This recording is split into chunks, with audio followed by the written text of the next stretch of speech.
So, if you are an entrepreneur, business owner, or consider yourself to be a high performer, today you're in for a treat. We have the chairman, CEO of Dubai's #1 real estate company, Allsopp and Allsopp. Not just that, we have, and I don't really kill me for saying this, I would go as far as saying, Lewis, one of the biggest success stories that's ever come out of Coventry.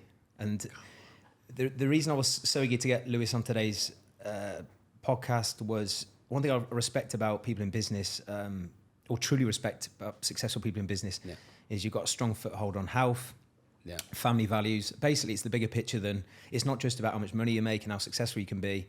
But, you know, from the outset anyway, Lewis, it seems like, you know, there's so much value on other areas of your life, which I think is super important, you know, with the people we coach. For me, yes, it's very impressive to have a great business and make a lot of money, but how does that correlate to a better quality of life? Well, look, thank you for having me on. I mean, I know this, I've seen some of your guests on here, so I'm humbled to get the opportunity to come and speak to your audience and my audience. No, thank you so much. I mean, since I've started the podcast, Lewis, we've had lots of great guests on, some from professional sports, some have done great things in business. But for me, one of the reasons I wanted to get Lewis on today is the inspirational story of how it started to how it is now, that I have no doubt by the end of this episode will inspire anyone who is currently successful in business, entrepreneurship, or anyone who is aspirational to trying to be successful in business to go to a totally different level. Me being a Sunday League footballer, do I sit in the elite sports category or not? I don't know, who did you play for? Binley Woods FC. I played for the Firefighters. I was a striker. Top goal scorer in the under-9s and the 10s. So you were a striker as well? Yeah, but then as I got fatter and older, I went to left back, and then as a sub left back, and then by the end of it, how that ended up is I then moved to Dubai, and then I sponsored the team and made sure I played every game. And that's how so you paid your way into the start. That's how I do. I realised at an early age, you pay yourself in, you get done. Oh God, brilliant! Listen, there's so much I want to squeeze out of today's episode, mate. Across business, health, life, and mindset. You know, I watched you talk. Was it a couple of weeks ago now at my friend Mark Cole's event? And I know there's been lots of people we've got lots of mutual friends, right, from Coventry, and we both agreed it's a small place, Coventry, and there's a lot of similar things we've all done in our past. But it was a pleasure to watch you talk, mate, because from the outset, yes, you've achieved amazing things with Allsopp and Allsopp. It looks like you got this amazing life, but what is just as impressive to me is your mindset. I mean, I'm straight talking, mate. I mean, that's I think most people from Coventry are, but you were.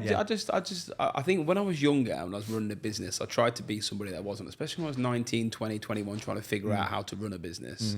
And I tried to act as if I was the CEO, and how would he act, how would he talk, how would he dress, everything I'd never had an imposter syndrome, but I always thought I want to be that guy in the room. And then as I got older, I realised that what I'm good at is just being me, and no one else can do that. And you know, I'll stand in front of a stage now and say, "What do you do in downtime?" I play FIFA.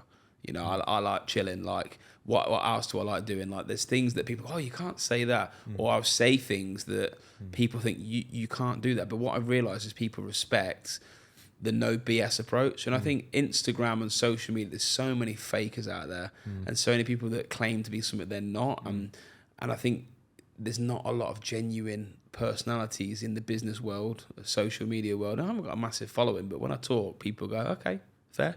He says it how it is, and that you can't hide away from that. Yeah, you tell the truth. So I don't like to be scripted with these things, mate, but I do, just to try and squeeze the life out of this, mate. I've got some questions that I don't want to miss because I know they'll be super valuable to people listening. But if we take it back, what was your child like in Coventry, and how did your upbringing shape who you are today? Because a lot of people now see that front end success, and but where did it all start? What was your background? Was you born into wealth? Was you born into entrepreneurship? Funny question. So basically, my dad is an entrepreneur.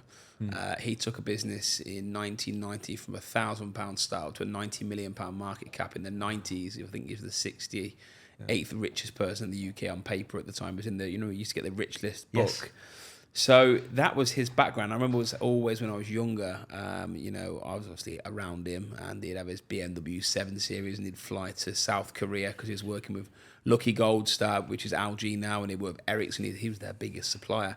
And I was always around this entrepreneurial approach. as I got older, my dad used to say to me, cool, you want to earn it, you got to earn it yourself. I'll never give you a penny. And, you know, if I wanted pocket money, you would clean the car and you would do all of this. And I learnt that mentality quite quickly. And the interesting fact is my dad is a successful entrepreneur, retired now. But when I look back at my journey, it's self-made. I've never had a penny off anybody, but I've never loaned money. I've never took money from a family member. I've never borrowed money. But where I think I've really, I suppose, got the step up is they always say surround yourself with successful people. I think surrounding yourself, and me being around my dad when I was younger, I'm probably picking up things subconsciously that you don't know. And I'm hoping that my kids, when I'm older, you know, what's one of the big things I want to get into when my kids are a little bit more wiser is that teach them about money and success and how it works and how money works and the purpose of it. And I think me hanging around with my dad at a young age, I think that probably scripted where I went. But no, I had a very, very normal upbringing. You know, I would once in a while get the new pair of Nike trainers at school, and people are like, "Oh, he's the rich kid." You know, I remember a couple of times, and this is not going to sound normal to you. My old man had picked me up in a roller outside Calais Castle. I'm like, don't pick me up in the rolls. That's going to be me with my kids. I'm going to be like, I'm here. But outside of these things that my dad had and you know what he created, I was never taken on 5-star holidays. I was never given £50,000 as a startup. I was never given any money for a business. It was, I left school at 16. How did you do at school? Just out of interest? Shite. Really? Honestly. And I know now, and you know, I've got my kids now, and I just don't think school is that important for skills. Yeah. What I think you pick up from school is, you know, understanding of people, basic understanding of empathy, but geography, religion, me learning French, all these things are absolutely relevant in my life. Yeah. And I think that's the one thing that I hope I pass on is that I wasn't allowed into sixth form. So basically I made an application for sixth form because I didn't know what I was doing. And I got suspended on my last day at school. And the reason I got suspended, the head teacher was talking to the class. I put my head over my shirt, dancing. And when he turned around, and I've still got my head, and I pulled my shirt down, and he's there, and he's like, okay, that's your last day in school. Basically, I was too disrupted to go into it. All of my grades, I got a B in drama, and the rest was unpassable. Wow. So my first job I went into heating spare sales in Fossil Road. So for 8 months, I was selling heating spares parts in Fossil Road. How did that go? Really well. I got on the bus and this is why, and there's a caveat to this, anyone listening, is that there's a caveat to why I like my journey. And what happened is that I used to get on the bus at 5 a.m. to go to town. And if anyone's been in England or Coventry or the Midlands at 5 a.m. in November or December and it's raining outside and you're waiting at the bus stop, you realise, shit, this is not the life that I want. And I did that for 8 months, and I stood on the front counter, sold thermocouples and PCBs and all these things. Yeah. And I learned how to deal with adults and speak to people and learn a little bit about life that you don't learn in school. And then I got offered a job in a estate agency. We used to play football for a football team, and my brother went into the team. There's a guy called Richard Burke. Which was the estate agent? Because I know there's Newman's. Is there a street that's like... There's yeah. So there's a street, there's a big street in Coventry. We had our offices there, Allsopp and Allsopp. Mm-hmm. But anyway, Carl worked for Newman Estate Agents, a guy called Sean Newman, top entrepreneur, big shout out to Sean. And he gave me a job in his business. He was the biggest agency in Coventry. And I was there for about a year and a half. I got sacked from there. Why? Wasn't turning into work, partying. Was that where were you partying in Coventry? Coliseum. Basically, yeah. I think Monday nights? Yeah, no, it was Sunday nights. Yeah, Sunday nights for the Monday morning. And basically, my last day, I was one of the top agents in the company, and I was a nightmare. I know I was a nightmare, so I know how to manage the nightmares now. And my last day, I didn't come in on the Monday, and the guy pulls me in the room. He said, "It's your last day." I was like, "You can't sack me." I was like, "We're your best agents." He went, "You're not bigger than the company." Moved me on that day, and that was the best thing that ever happened to me. I know we're probably jumping the gun. We're going to come back to that, but from what happened to you then, is that something you've took forward now, even with Allsopp and Allsopp? That guy said to you, "You're not bigger than the company," because I'm sure you said something similar at Coles's event, didn't you?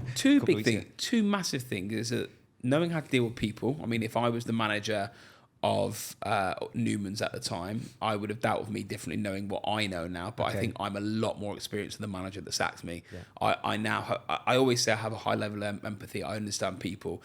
I think man management, if you look at football managers like Pep Guardiola, he knows when to put the arm around them and when to fucking give them Sir Alex as well was renowned for that, wasn't he? And I think so. I think I would have dealt with that differently. But the other thing is that, I think that's the best thing that happened to me. Really? Because going down to that journey, if I didn't get sacked, I wouldn't have jumped on a flight to Dubai a week later. So what age were you when that happened then? 19. 19. I mean, Dubai was nothing like it is now, right? So, nothing. Was there anyone you knew when you? No one. It was the maddest experience. You've got to understand, I'm 19. My mum used to make my bed for me still. So I'd leave the house in Coventry. Yeah. I'd go to it, mum would make my bed. I'd come home, there'd be dinner waiting for me. Like everything that you can imagine. And then when I took the job in Dubai, I had like 500 quid in my bank. How did that happen though? Because obviously I know there's so many people maybe thinking of coming to Dubai, or maybe people have made the move to Dubai, but they're not quite made it yet. Like, put into context, like... I think there's always a trigger moment for people. My trigger moment was I got sacked. That was, I always say to, when I interview people, when I used to interview, I would say, what's the one thing that switched the light and said I'm coming to Dubai? Mine was that, is that I didn't have a job and I wanted something better, and I didn't want to stand in the rain again at 5:30 in the morning on a November dark morning. So that was my trigger moment to jump on a flight. But when I came to Dubai, it was nothing like it is today. People see today the beach clubs, the parties, the gyms and everything else. But when I come here, you couldn't hold hands. Couples couldn't live together. Ramadan specifically, every restaurant was closed. I remember I used to wind my car down and eat my sandwich and no one to see, because you get like arrested or fined for it. Yeah. So, the Burj Khalifa was 3 stumps in the ground at the time, and it was sand all around it. And Marina was a few towers. So then we're selling paper to people at that point. So you look at Dubai and this amazing city it is today. In 2006, it was you're buying into the vision. And I think I'm very lucky. The one thing I take from my life is that Dubai has been built around me. And I've just watched it growing as I've grew. Tell me more about that, because you said it's been built around. What do you mean? Well, you think about it. The Marina was just a strip of water at one point. Yeah. The rules and regulations. I didn't own my business. It used to be 100% local owned. I used to have Emirati partners until 7 or 8 years ago, and then obviously Apple come into Dubai. When Apple come, they said I'm only coming if I own 100% of the business. And that was the first ever 100% business, because you'd have an Emirati partner. Okay. Downtown was stumps in the ground. There were so many different things. The Palm Jumeirah was nothing. I remember the Atlantis just there, empty, everything else around it, the fireworks, and all the celebrities there at the time. And you look around at this sand, and there was a vision of Sheikh Mohammed saying, we are going to be a leading city. Yeah. And I just bought into it. I bought into the light, waking up in the sun and the paycheck that I was getting at the time. I remember calling my brother when he was in Coventry. Yeah. I said, mate, I made £70,000. He went, when, this year? I said, no, today. And he was how long ago was this?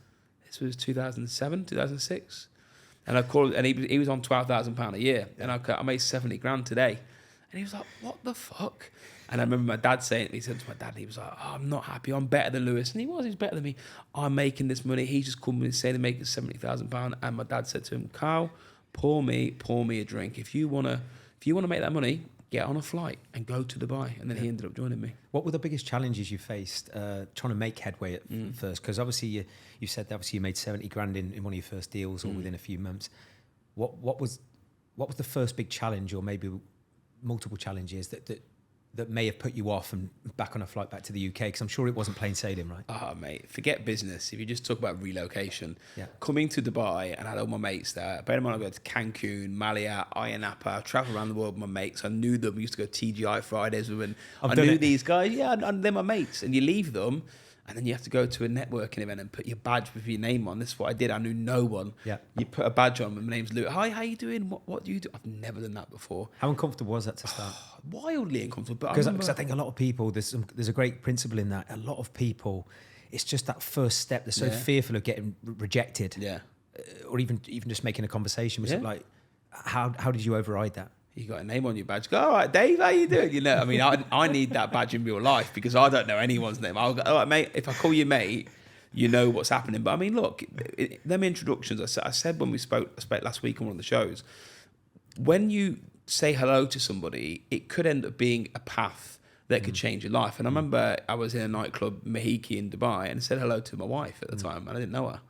And that turned into 2 kids and a marriage and a happy family and everything else. So that specific moment of going to network turned into something incredible. Yeah. Same thing, I made some very good friends from that networking event that ended up still friends with ushers with at their weddings and things like that. So that was wildly uncomfortable. I think what I've learned across my 18 years in Dubai and 16 running a business is that if you want to grow, you've got to be very comfortable being very uncomfortable, and not many people want to do that. And what led you to starting Allsopp and Allsopp then? So you came here initially, you were working for someone else. Working with a company called Sherwoods at the time. So Sherwoods they're the number one in Dubai. They were the Allsopp and Allsopp at the time. Really, really entrepreneurial guy called Steve Rahman that ran it. And I remember, guys used to pull up in his Porsche 911, and he lived in Jumeirah Islands. And you look at it and go, wow, this is amazing. And then when I left there, I got headed by another company. And basically, me and my brother said, we can do this. Like, there was no morning meetings. There was no marketing. There was no paydays. Paydays didn't exist. You get paid on the day you do the deal. And I was like, wow, this is not a structure of business. So we decided we wanted to launch a predominant real estate brokerage, real estate agency. How you do it in the UK, you'd meet an owner, you'd sign them up, you'd market, you'd have structure, meetings, training. And we created the whole process for how that would look. We created this crazy business plan that looks nothing like it did in the end. And this is why the business plan is another subject.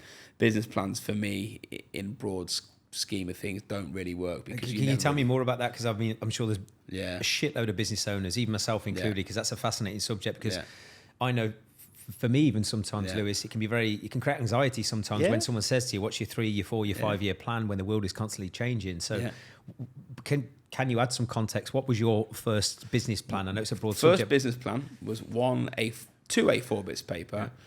So areas we're going to focus on, how many agents we're going to have, and how much we think they're going to bring in, and what that looked like in a year. So it's quite basic.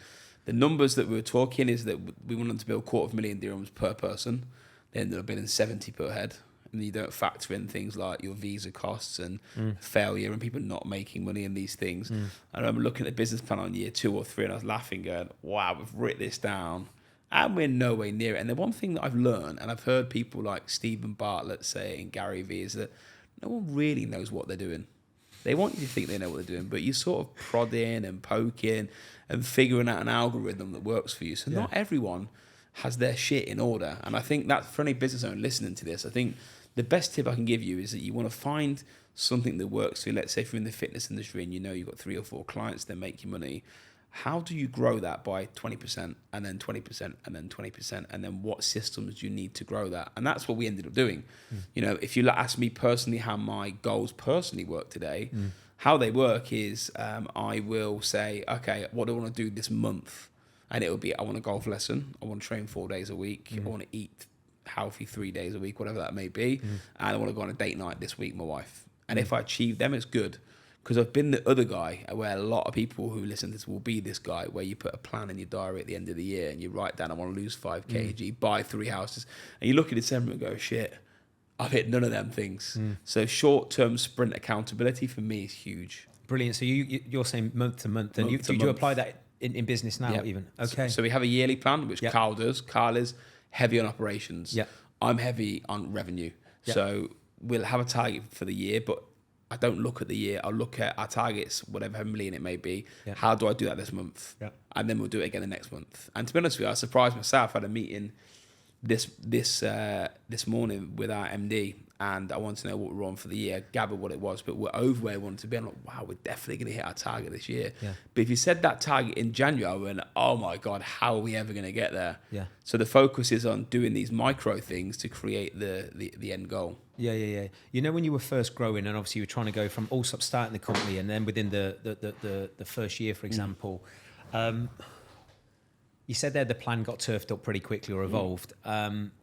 What do you think were the 1 to 3 biggest principles of what made Allsopp and Allsopp grow quickly? Because obviously you've got sales, you've got marketing. Was there a specific strategy? Was there a specific type of client you went after? Was there a specific marketing channel? I think if you're a small business, you've got to remember you are the heartbeat to it. You are the logo. Whatever your logo and name is, you are that person. So you are not too big to sit in a room, and you're not big enough to sit in a room and think that you've made it. You should be the fundamental person, first in, last out, hardest worker. Secondly, you have to hire people quickly at any profit you're making. If you're making 10,000 dirhams a month, 8,000 that should be reinvested into people or capital to continue the growth of the business. And if you're not doing that, I mean, for the first 5 years running Allsopps, I made no money, nothing. Because you ploughed it all back into the business. Every team bit and of marketing, basically. You know, whether it's team, marketing, fit outs of new offices, we wanted to grow. I mean, it's probably the biggest cash flow killer in any business. We've just fitted out 2 floors in both 14,000 square feet. And for us, that's cost us nearly £2.5 million in fit outs. And it's cash, it's not leverage. So why did you do it? Well, it's the same factor as what I said 16 years ago. I want to grow the business. Yeah.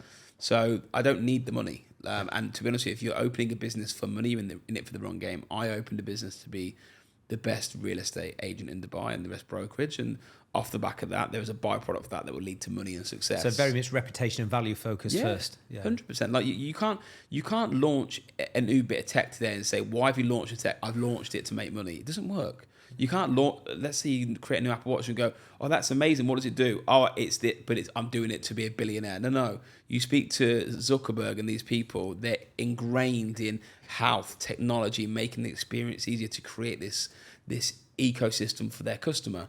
And if your sole focus is money, it doesn't work. Don't get me wrong. I want to make this clear. My goal was to be a millionaire, multi-millionaire, and just do what I want. Yeah. But to do that, I didn't look at the money, and I still don't look at the money. I look at the success. If people are not talking about me and we're not doing deals, I've done something wrong. Because that will be the byproduct of money. Yeah, I mean, for those of you who don't follow Lewis, I mean, if you look at the Allsopp page, I mean, that office. I mean, I have to come by and see it, mate. It's ridiculous. Yeah. It really is. And what I love about that is, surely the way you've kitted that out, and I love the way you've got, like, is it the walk or the running track? Is it the just put a basketball court in one of them? As well. But it's encouraging. People to be active and it's surely only going to enhance the well-being and the mood of the people within the company that you're asking to grow the company with you. So, and I don't see many people doing that. No, it costs a lot of money, mate. That's the honest truth. And when we build out the offices, you've got to build for the era that you're in. The era that we're in for the last 3 years is people don't want an office. In 2006, 7, 8, 9, 10, 12, we had seas of desks, seas of them. Now it's about spaces and environments. So you go into one office, you've got a food truck in there, you've got a PlayStation area, a snooker area, we've got a barber's. We walked in there, the interview I was just done before I come here. They go, oh my God, the guy's getting his haircut there. We've got not Chaps, we had Chaps and Co before. We've got another barber's in there now, and we have these different things in there that make your life easier. And you think, this isn't work. I'm here to make money, but this is part of my life, and it's ingrained into what I do. And that's how we try and build our business. Is that it's not work. You are working, but you understand that work and life balance will mesh in today's world. What are some of the biggest myths around investments and property? Because I mean, it can be very confusing even for people like myself, mate, where you've got different thought processes maybe in Dubai and London. Do you buy, do you rent, when do you invest? What do you see are some of the biggest myths for maybe people looking to either invest in Dubai or just live in Dubai, you know, if they're deciding those questions? I think the big thing is for everybody, and I learned this being around really good people, is either you work for money or money works for you. That's the honest truth, and a lot of people don't get that. I was talking on stage, if you remember me talking about investing in Salik, the shares. I said it on the stage, and someone was asking me a question. I put quite a bit of money into Salik about a month ago. It's up 28%. 28%, and it's a lot of money that's gone in there, and I've made 28% on that money. I am making more money than some people in my office now from just pressing a button. And the reason I'm saying that is a lot of people get the whole concept wrong of what money is. Money, you're meant to make it, and then when you've made it, it's meant to work for you. But what people do is let's take renting as an example. They'll go, what, I'm going to make my money and I'm going to buy a house in England and carry on renting. I'm like, no. Understand what you're meant to do. If you think of full circle, at the moment, you're going to work, and when you're going to work, that whole circle, the whole day, you've paid the landlords. That money's left your household and gone to somebody else's. If you can get that full circle, when you go to work, you complete the circle, you get your money, but the money's paid back to yourself, you win. If you can circulate money back through yourself instead of third parties, it's when over time you will generate wealth. But so many people worry about property prices dropping and going up. Yeah, because that was one thing you've took the question out my mouth. But I've had a couple of clients, and this may have been years ago, where they've had some disasters when they've invested in Dubai. You know, when the crash. Yeah. Forgive my ignorance on the exact year, but they bought something and then it just literally and they ended up more or less just leaving the property. Yeah. Do you think that's still a threat for people investing in Dubai? I mean, it's a threat anywhere. Let's be honest about it. It's a threat in London. People who go, the taxes are going up and there's stabbings every day. They can say Dubai, there's political unrest. The reality is with property, people need to live somewhere. You can't be homeless. It's illegal to be homeless here. So that's a given. And I think the other thing to remember about property, I bought a property in Victory Heights in Sport City in 2010, I think it would have been 2011.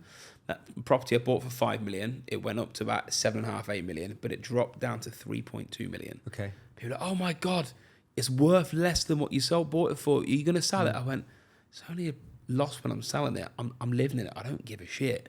And basically, just for the time of living there, ended up going back up in value. Okay. But what you need to remember is that I'm living there, but I'm paying the money out every month, my rent, which is my mortgage, back to myself. So I'm paying every month a mortgage back to my own pocket. I won. That market went up. I discharged my mortgage. I had money. If I was doing that the other way around, I'd be paying the landlord. The landlord would be sitting there going, yes, I'm not doing anything. I'm making money. So the best tip I can give anybody is forget investing, flipping, buying. Don't rent. Live in anywhere that you can so you're not paying rent. And then you start the ecosystem of wealth. There is no point in making 20,000 dirhams a month and 10 going to rent. When, for people who aren't in, say, the economical position of yourself or bottomless pockets, I know some people in Dubai have come here with millions. For people trying to evolve from renting to buy, like, is there any specific advice you'd? Yeah, stop trying to live in Marina. Stop trying to live in downtown. Yeah. Like you could live in Discovery Gardens for 350,000. You need 60,000 dirhams down. You can do it. But it's the same thing when people move to Dubai. They run out of money quickly because they want to live in Burj Khalifa or they want to and then maybe they're spending lavishly every single weekend trying to put that front end success and I think status. People say like, Dubai's too expensive. It's the main thing they say at the moment. Dubai's going up in value. You can't afford to live anymore. No, you can't afford to live in Marina. You can afford to live in Dubai South and you can afford to live in Bur Dubai, but you won't. And I think that's such an important factor is that everyone should be able to get on the ladder, but they don't want to. They want their dream house now. They're not living where they're at. Yeah. They're trying to live beyond where they're at, which is holding them back long term. I lived in Al Karama. Don't know if you're Al Karama. Clueless, mate. Okay. Al Karama Business Bay. Yeah. Past Business Bay. Towards Old 10 Dira. I lived in a place called the New Gold Souk. There was a chicken tikka in below me. The AC went up into my bedroom. I shared it with 3 people in a 3-bed. Yeah. There was a cat that attacked me every morning and they partied every night. I started there. But it wasn't where I wanted to be. But everyone's got to be somewhere. What do you think makes Allsopp and Allsopp different compared to other estate agent companies? Aside from the years you've been in the game, but what do you think makes it different? Because I'm sure there's going to be people who have got companies in Dubai in the real estate who probably look up to you, maybe a little bit envious, maybe a bit jealous. But what do you think makes your company different to theirs? Look, we've had a lot of companies imitate what we do. I mean, so many. What they do is they start in our business with a couple of years, take our business model, and they go and start a business themselves to try and imitate it.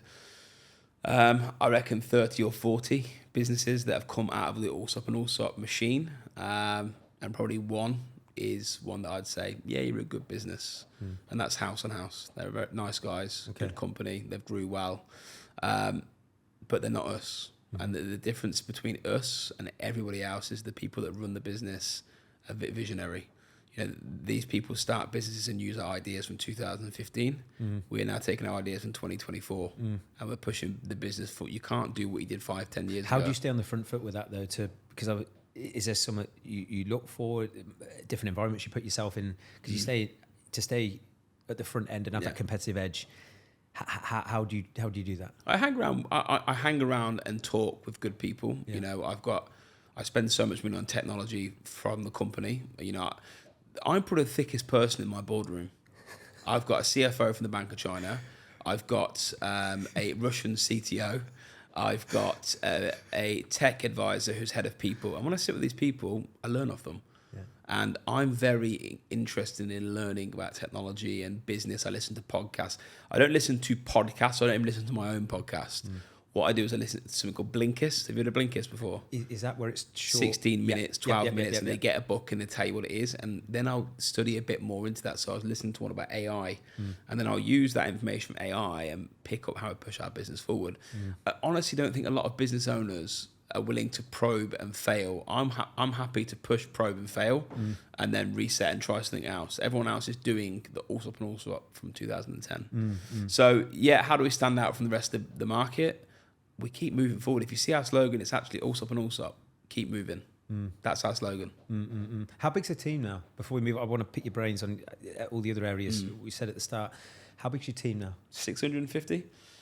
Got a target by, I think it's 2025 Q4. We want to be 1,000 people. And how many of them are selling for you? 500. Wow. Wow. So we've got 150 back end. We've got like crazy marketing, admin, accountants. I think we've got like 17 or 18 accountants that work in the business. We manage about 5,000 properties that all need accounting. We've got AI tech guys. We've got full stack tech guys. There is a full machine behind what we do, SEO and PPC, which performance marketing teams that work for us. It's a big team, and I think I've seen Stephen Bartlett talk about it recently.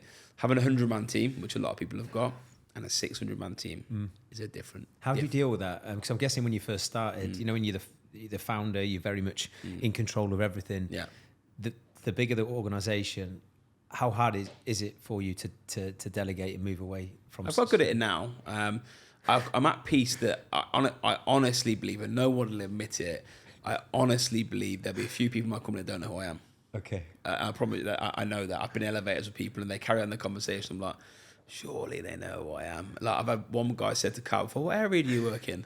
So it does happen. But what I've learned when you get to this level is that you hire really good people that buy into what your business ethos is, and you let them fly. A lot of people that own businesses, they don't do that. That they hire them, they try and shackle them. I know I hire these really good people and say, "What are you good at? Go." And I'll report back to me. So there's a lot of trust that you put in people. Not only trust, give them ownership. Yep. You know, we've got a new chief revenue and performance officer. His job is to upskill people to get more out of them, to get more out of their KPIs. And I trust him to go and do it. I tell him what I want to achieve. Yeah. He'll come to me with a plan and I let him execute it. Good. What's been your biggest mistake in business? I mean, I'm sure we've all made mistakes, but what would you say is the biggest mistake or lessons at any point of the Allsopp and Allsopp journey? I think the biggest mistake I've ever made is our office was full, 2010 or 11, and we stopped hiring. We're like, no, got no more people, and we spent about 4 months not hiring. Us not hiring because we didn't want to fit out an office and do it all again, because obviously it's cash heavy at the time. Yeah. No, we'll see how we get on for 6 months. Yeah. The minute you start doing that is the minute your growth stops. And you can't push forward. And I remember saying this is not a good move, this is not a good move. We got 4 months in, we weren't moving forward. You lost a few people and then you've got no one to backfill it. So what I've learned now, especially in real estate specifically, if you're not growing, you get left behind. I think in real estate it's quite an interesting model because everyone's trying to grow. And if you don't grow, there are people that will catch you up. So you have to make sure you're sort of forced to grow in real estate because you want to be the market leader. So yeah, you know, you can't stop with the growth of the business. There's no complacency, basically. Every day you got to be on it. Yeah. Every day. And how many people from Coventry we got in the office now? Not a lot, you know. Really? Not a lot. I mean, obviously we've been here 16 years. At the start, we had a lot of Coventry people in there. Yeah. And then at that point, they either get married or have a partner or they want to go into another industry. Yeah. I think at one time we had 50% of the people were Coventry. And we've had some great people that honestly, but one thing I've learned about business is that who you grow up with isn't always the people that are your people that got you back. I've had some people that should have been the MD in our business, 2006 and 7 and 8. And the guy that's the MD now is one of my best friends. And I didn't know him 10 years ago, 11, 13 years ago. So what does he have that, you don't have to name names, what does he have that maybe that person in 2006 doesn't have? They wanted to be part of the company and they bought into it. And I think the guy, who was in the business at the time, was a very good salesperson. I went down one path of I wanted to be a business owner and I wanted to take business serious. This other guy took the path of I want to stay on the piss at the weekend and do that. And unfortunately, I see these people on Instagram and Facebook now, and they're still in the pub at the weekend doing quiz nights. And I'm like, mate, like I've done that years ago. And it's a shame because there are people like him that should be multi-millionaires. But unfortunately, in business, you can't carry these people. Do you think it's like lack of discipline? Self-awareness. I think, sadly, with some people, it's an addiction. Partying, alcohol, gambling, all these things, living for the weekend. I don't live for the weekend. That my life is a happy life. I live for the everyday.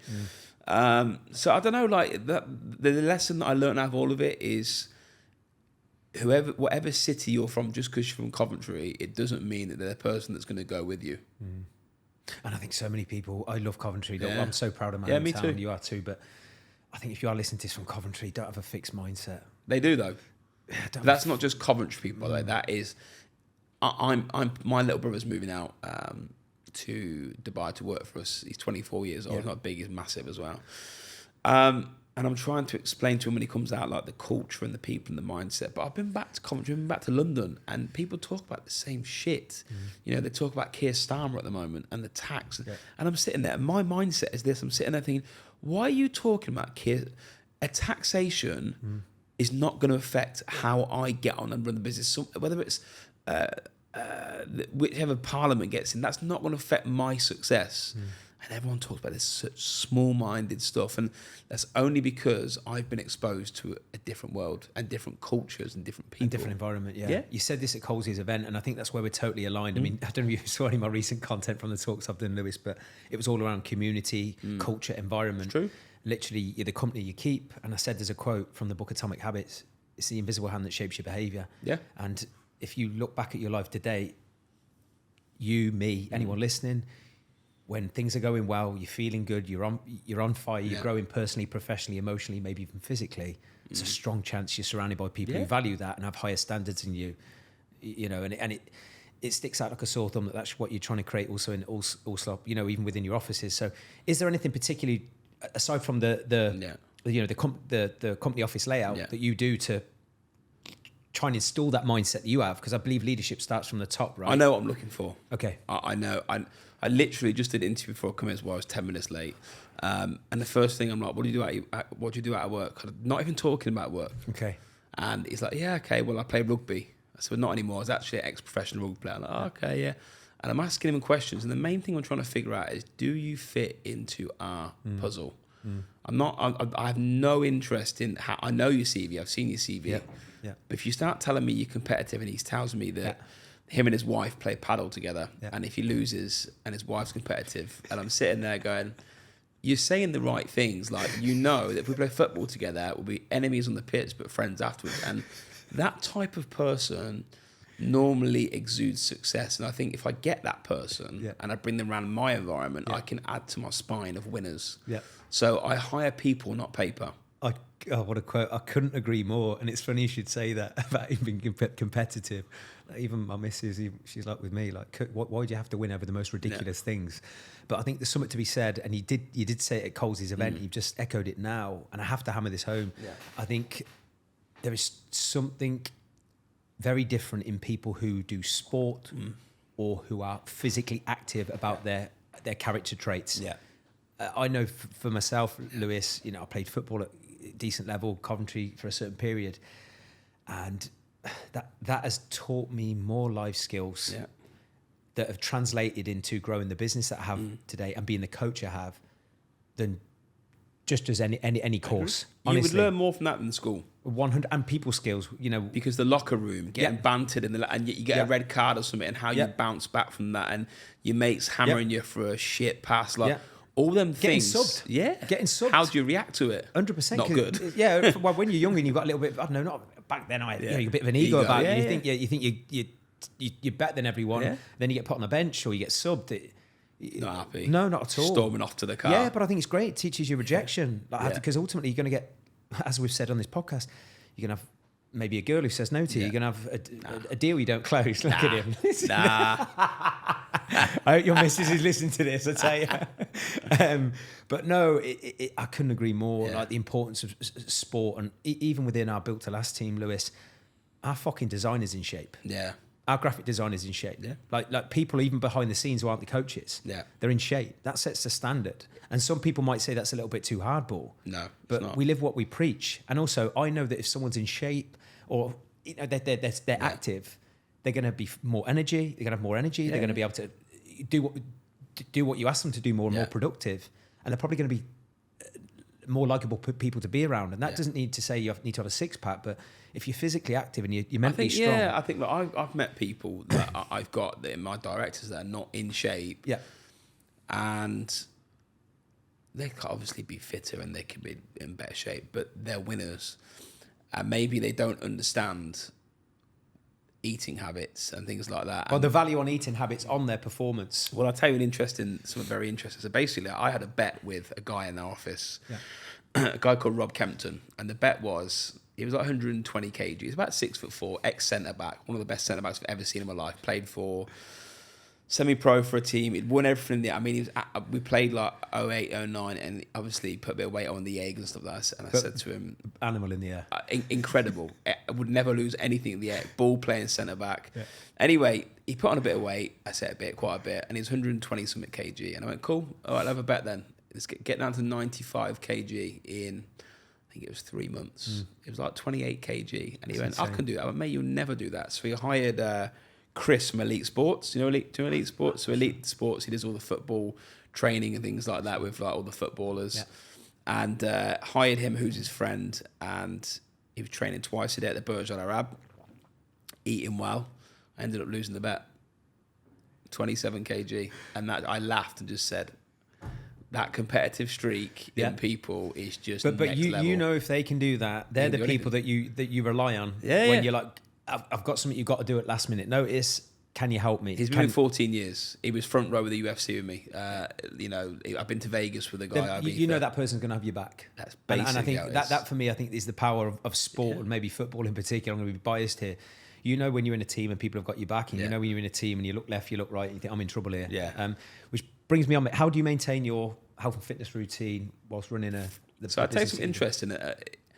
I didn't lift a weight until I was 26. Was that just because of maybe the environment you were brought up in? And no, I think it's lack of education. I mean, from the age of probably 10, really, I played football 2 or 3 times a week. So I never really struggled for fitness. I was never like a six-pack lad, but I played 5-a-side, I played 11-a-side. And I remember one day I was about 26 and I was drinking and everything else, but still playing football. I was like, I need to go to the gym. One of my mates got me into like lifting weights, so I started lifting weights, and then you start to see the change in your body and your shape. And then probably about 3 years ago, when I was about 35, I started taking it more serious and add it to my routine. So now my routine is simple. I get up in the morning at 6 with the kids. I get them dressed for work. My wife drops them off as she leaves the house at 7. At 7, I exit my bedroom, go down to my basement. I've built a gym in my basement, and I'll train there for an hour and a half, an hour a day. Yep. It could go to 2 hours if I'm mixed into working on the phone, training, and everything else. Okay. But it's my time that I don't give up. Like, I'm absolutely regimented with it, and it's at the point now where I know it's in my life. So I was speaking to one of my friends, Ollie Marchon. Don't know if you know Ollie. Yeah, of course. So I was messaging this morning because I'm taking the supplements at the moment. Yeah. And he said, how are you getting on? I said, mate, I'm here, I'm doing this. And he was like, if you can build it into your lifestyle so that it's not a job, you're just getting it done, then it becomes comfortable. And I've done that for the last 2 or 3 years where I don't feel like I'm training. Basically, if I don't train, it eats me up. I've not done my job. And I have to go back and pay it back at some point. That's brilliant for anyone listening, because I know a lot of people can start training, but then they fall off. How long did it take you before that became a thing that you do rather than you had to do? Years. Yeah, I mean, you've seen me in my top off. I'm absolutely no machine at all, but I know my body. I weigh my body mass. I know my body mass. I know my percentage body fat. I know everything about it, and I'm able to track if I'm up or down. And what was the question you're asking me? How long into, from when you started in the gym? Did you just feel the penny drop where it's like, and this is what we work on inside Built to Last, right? Yeah. Where that thing that you need to do becomes what you do and who you are and how you live. Kids did it. Okay, so that was the leverage and the Basically, I want to live and see my kids. Honestly, I want to see my daughter get married. I want to see my boy get married. And I watch my parents, they don't exercise when they were younger. Like that generation didn't. And I think something clicked to me. I was like, I'm not healthy enough. And basically now, and I say this to everybody, I can have a 6-pack tomorrow. It's not rocket science. I'll get a calorie deficit. I'll train hard, put creatine in, take a few stops. It'll happen. But my goal is different to everyone else. I say this to anybody training. If you want to go to a 6-pack, do it. My goal is to be strong, look good, but I don't need to get down to 15, 12% body fat. So I know what I'm trying to achieve. That makes sense. Yeah, 100. There's a cost to everything. Yeah. You're talking to someone who's had a 6-pack for a long time. And, do you know what I mean? But a lot of that was, and I think a lot of people start the journey for a quest to a 6-pack based on insecurity. Yeah, right? I agree. And from 20 to 30, Lewis, it was ripped, insecurity. That was my way of getting confidence in Coventry and you become the man. Women. Do you know what I mean? The weekend hero and the beach hero in Ibiza and all these different places. But for me, I think what's so important, what you've just said, and please, anyone listening to this who is neglecting their health, right? Because you're in a business and you constantly focus on other people's agenda. Right? If you've got kids, right? How long do you want to be on this earth for them? And is the way you're living, eating, training, how you'd like your kids to grow up, living, eating and training? Well, interesting you say that. So there was a penny that dropped for me. So basically, I had high blood pressure. My nan had it, mum had it. Yeah. And I was 112 kg. I'm 6'5", so I'm not like a little lad. Yeah. I'm now 104. Amazing. And basically, I went to the doctors. I had a headache, and I knew I had high blood pressure. It was like 160 over 100, and they were giving me Macardis tablets. So Macardis is for blood pressure. Yeah. So got it down, and I was like, I'm not living this way. This was the trigger moment. I was like, I'm not taking pills for the rest of my life. So basically, I started training, interval running, weightlifting, and stopped eating loads of salty food. So I ate loads of salty food, which obviously is a contributing factor to it. My blood pressure now is near sports territory. It's like, I think it's like 117 over like 70. It's like really, really a good level. How regularly do you get that checked? Once a month, twice a month. I don't need to do it anymore. But I when I bought my property, I had to go to I had to do a chest scan. They put the thing that you get on the running machine. They've done all of that. And then at that point, I was like, I need to make sure I stay on top of this. But that's an age thing and a kid's thing, which I said at that time. Yeah, so which comes down to, for me, I mean, first question we ask when anyone joins Built to Last is, why? Yeah. What's the why? Because every man and their dog might say, oh, I want a 6-pack, I want to weigh a certain weight. Yeah. But beyond that stat or metric, what's the real emotional value on following through on that goal? Because if people don't have that, they'll never follow through on the how, with the greatest plan in the world, knowing what to eat. Have you heard the story about Frank Lampard when he lifts the trophy? No, I haven't. No. So basically, it's called winner's syndrome. So Frank Lampard really wanted this Champions League trophy, like desperate for it. Yeah. Spent his whole career from 10 up till 28, 30 wanting the trophy. Anyway, he lifts the trophy, and the minute he puts it down, guess what's next? Okay. And I think if you look at that, that's not an enjoyable journey for somebody trying to get a 6-pack. Because when you get a 6-pack, it's a bit like getting money. If you become a millionaire, I promise you, people have this thing with money, where they go, when I'm a millionaire, I'm going to feel a certain way. That 7 digits hits your bank. It's like, how do you continue that journey, the Built to Last? How do I build my life that it just becomes part of my journey? Everyone's trying to chase the 6-pack or the £1 million. It's the same principle. But when you get it, it ends. You can't stop there. You've got to find out a principle that continues you afterwards. 100%. That's why I think purpose is so important, and the deeper meaning behind that, and also how can you use that success to help contribute towards other people? Because if I look even back when I was mid-20, even when I won the men's health competition at 26, I've got the body, I've got this magazine that probably every man wanted to be on, but it was so surface level. Yeah, do you know what I mean? Because it was. Yeah, you might got extra likes and comments and grew your following, but like after that, like once that ship sails, if you're not happy inside and there's no real purpose to what you're doing, it's the same as I'm sure you've had to go through with making money, right? The sick thing in the world is everyone wants what they haven't got. Yeah. If me and you met each other 10 years ago, I'd look at you and be like, I want that. And you'd look at me and go, I want that. Yeah, that's basically how it goes. So I think you have to find that happiness within your routine, your day, your life, because once you hit, and it's good to talk about the 6-pack in the car, it's irrelevant. I've met people that are rich and happy. I've met people with 6-packs that are unhappy. And it's not. That's just part of the journey. Which brings me on to what what's your approach to balancing family life with such a demanding career? Because I think spoke about business, spoke about health, but looking again on your social media, you still find time for your family. And some people might go, yeah, but he's grew his business, he can delegate, he's got a team. But I also know a lot of very wealthy people who don't find time for their family. How do you... I'm non-negotiable with it. Okay. Non-negotiable. So basically, I'm home for bath time. So what would that be for 5:30. Okay. So So when I first started the job, I'd be in at 7 a.m. and leaving at 10 p.m. As we got big and I put more managers in it, it might be 8 a.m. until 6. I'm now probably at the point where it's 10 a.m. till 3:30 or 4, and that's 4 days a week. One day I'll work remotely from home. And the reason I can do that is I've got really good management around me. But the one thing that I'll never miss is I enjoy going on holiday with my kids. I enjoy bathing with my kids, spending time with them, because that time will never come back. 100%. So I don't have a work-life balance. Anyone that talks work is bullshit. I have a life. And I have a few things that I'm doing. It's how I mix that in. They are integrating my family as my work. My family is funded by my work. My work is relative to my family. They're all intertwined. So anyone that goes, I'm not lifting at 6 p.m, I'm not answering the phone. Mate, your family don't eat unless you do that. So my wife knows when my phone rings, I answer it because I need to. But at the same time, I will not miss my family time ever. Amazing. I couldn't agree more on that. I don't think enough parents know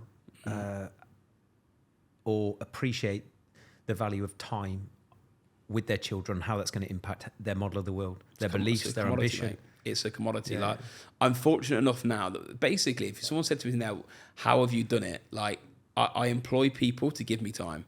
I have a driver waiting downstairs for me to get here. I didn't park. I jumped out the car. There's no valet.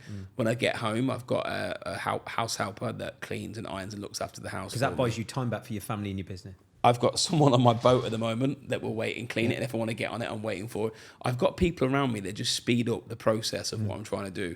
So when people say, Lewis has got all these people around, I have, but it just gives me time to do stuff that I want to do. And with the people you love. With the people that I love. So why would I want to go home and see my wife and then spend time ironing?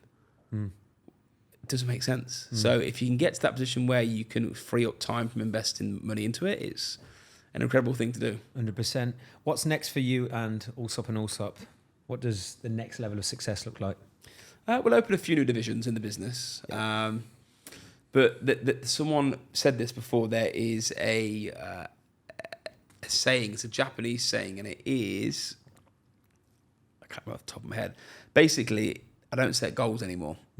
I try and grow 10 to 20% a year. 10 is a minimum, 20%. If I can do that for the next 10 years, I could be 100 to 200% better place than I am now, whether that's physically or mentally. So I don't sit there and say, I'm going to do this. I've got a few minor things I'd like to do and invest in. But my main goal is spend time with my family and give them more time, give them more memories. And then with the business, grow at 10 to 20% a year. And if I can do that with my KPIs and structure, life is good. I could live this life, Kirk, to be honest with you. For the next 20 years, as happy as I am now. Yeah.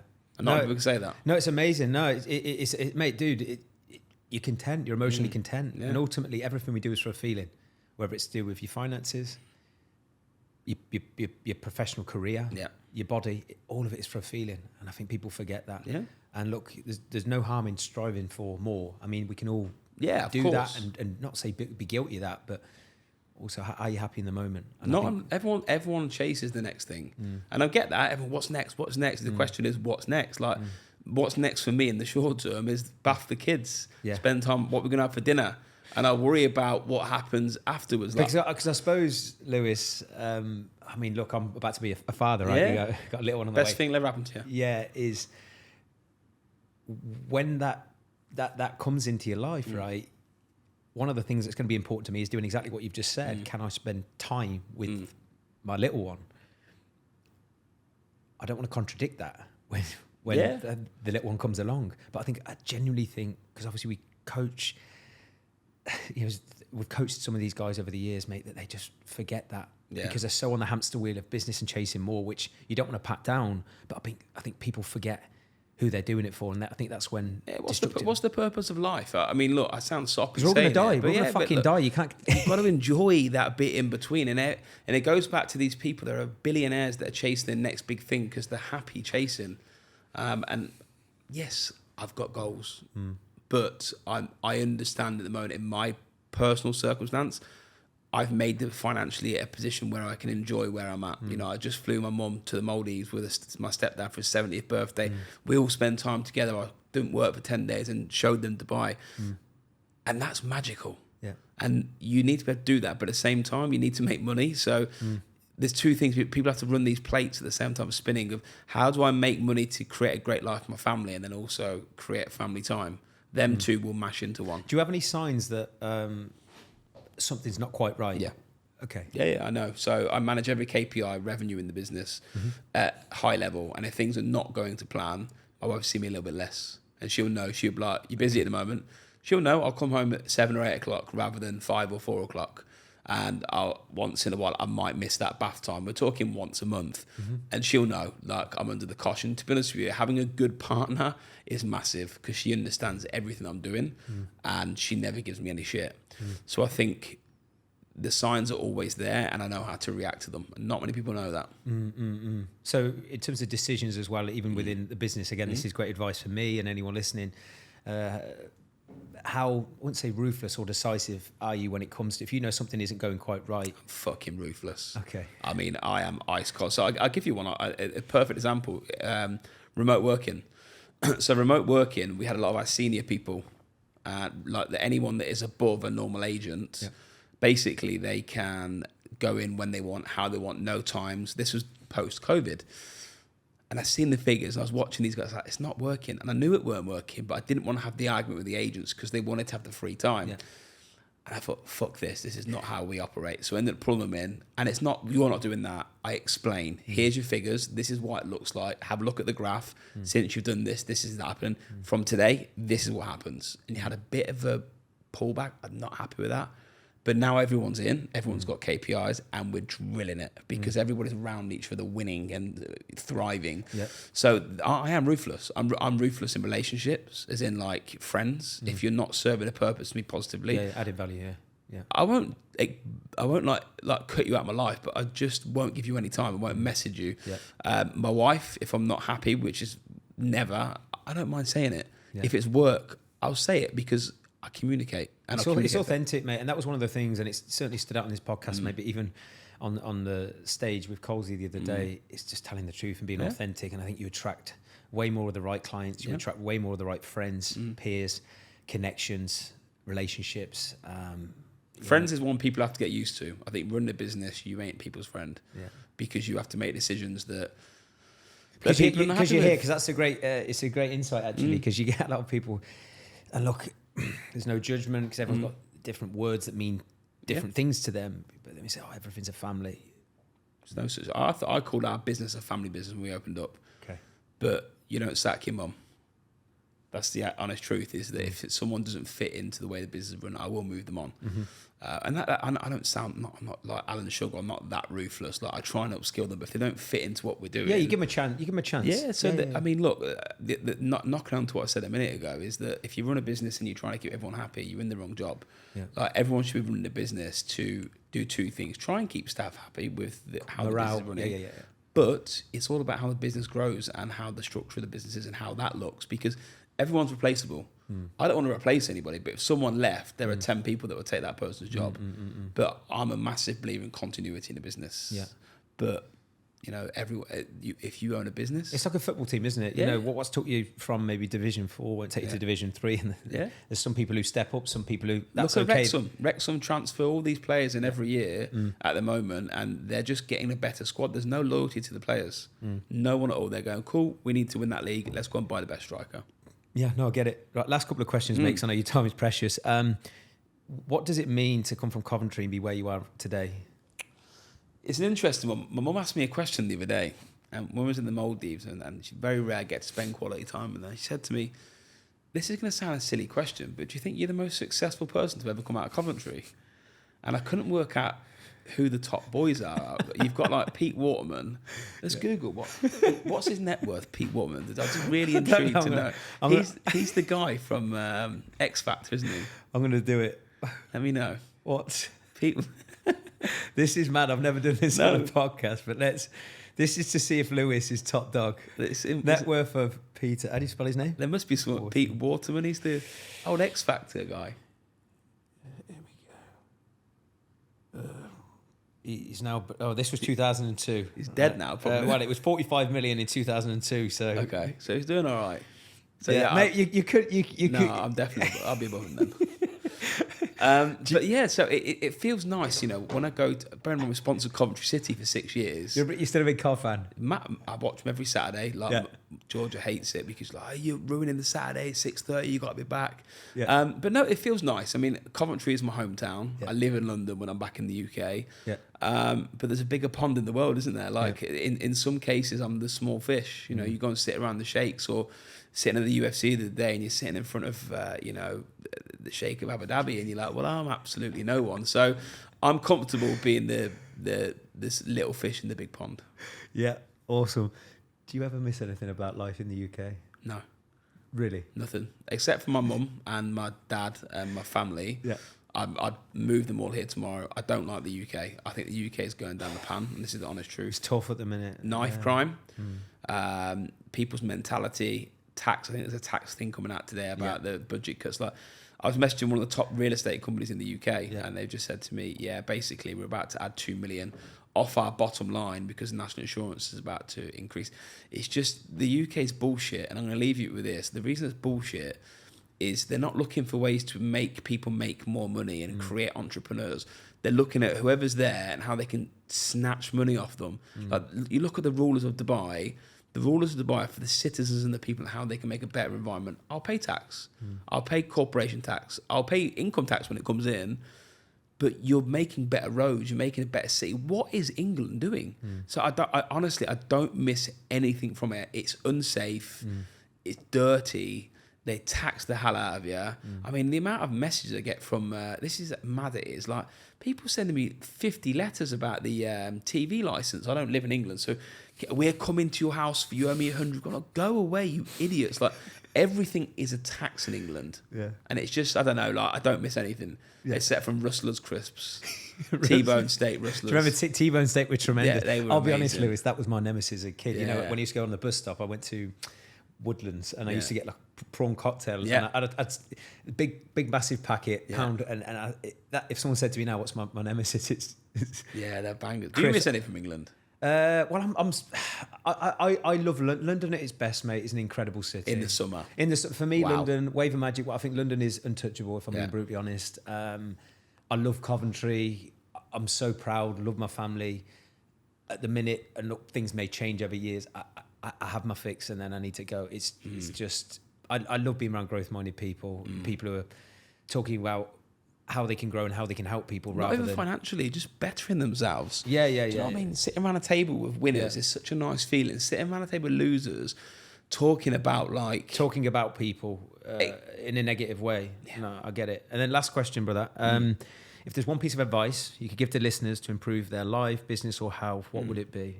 One piece of snapshot advice. Everything's a phase. When it's good, it's a phase. The bad, it's a phase. The one thing that everyone is in control of is their actions. Everyone. If you're fat, go to the gym, eat better. If you're poor, work harder, get a better job. If you're not happy, move from the people or location you're in. It's brutal, but no one's a tree. Everyone can move. Amazing. Listen, where can people find you personally if they're not following you already? You won't find me on the streets, mate. I'll tell you that. I'm in bed at 8 p.m. But on socials and obviously Lewis Allsopp, and then Allsopp and Allsopp.com for any real estate needs. Yeah. Listen, Lewis, mate, I really appreciate your time. It's so good to finally make this happen. Yeah. And honestly, it's an absolute honour to have you on today. Amazing gold across every single aspect, mate. Thank you so much. And please check him out. And guys, I'll see you next time.